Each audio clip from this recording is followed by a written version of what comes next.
velkommen til det første look ud af de 7 dages look, jeg har lovet jer.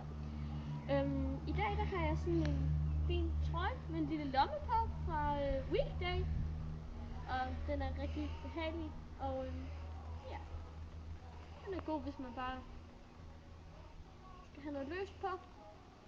Ja, og min nederdel, det er den samme som fra i går, som så er fra Gina Tricot. Den er meget fin og lang. Fin, hvis man skal på stranden, og så er der benhul.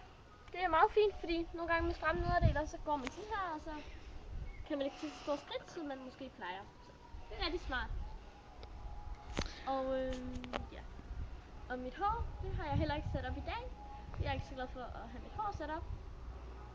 Så jeg har ingen sko på, fordi at vi har været i bryllupsbadet, mig og min halvkusine.